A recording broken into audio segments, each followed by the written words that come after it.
Nabobobo rito eh, kung saan itatapat eh. Saan ba yun? Magaling to, scanner na to eh. Dito siguro to. Patay, maskan. Ayun pala. Ba yan, mali na naman. Pang ilang beses ko na to nakakalimutan ko. Ito pala, scan. Yung pala pag card. Ba yan? Alright, let's go home. Ay, hindi pa pala tayo pwedeng umuwi.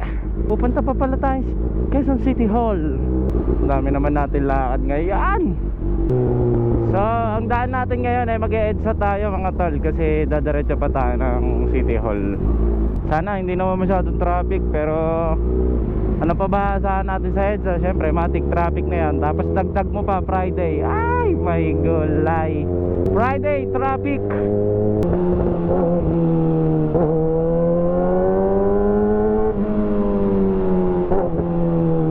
Mainit ang panahon ngayon.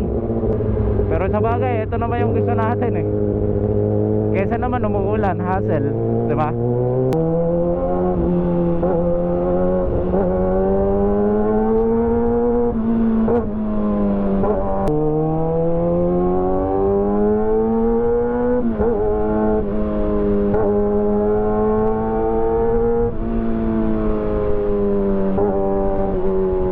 Sarap.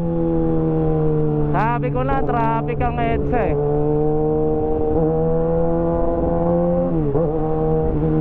Ayan o, daming sasakyan approaching.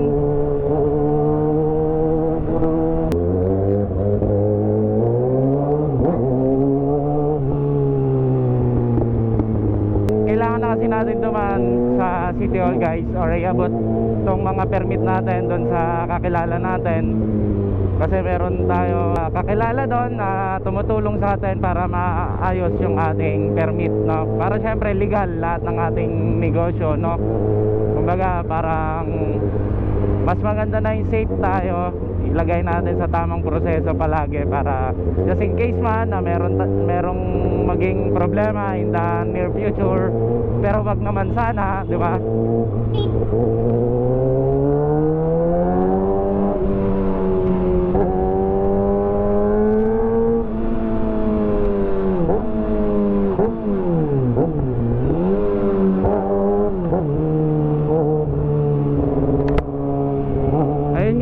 Balik tayo doon para syempre lagi tayong safe sa mga problema. Kung sakali man kailangan or hanapan tayo ng mga permit, eh may mailalabas tayo, di ba?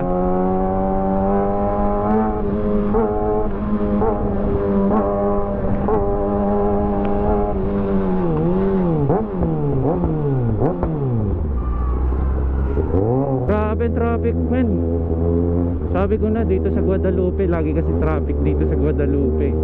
Hindi pa ako kumakain kasi plano namin ni Mrs. Nagda-diet na kasi kami ni Mrs. Sabay kami nagda-diet, no? Sabi niya magluluto siya mamaya pagdating ko. Ayun problema, anong oras na? Diba? Anong oras na, tapos mamaya pa magluluto, edi anong oras na tayo makakakain? Hindi rin niya kasi alam kung anong oras ako makaka-uwi ng bahay. Traffic man, no? Tignan mo naman, kahit mga motor hindi basta-basta makalusot to. Sobra. Tignan mo naman ang traffic. Pati motor nai-slow down.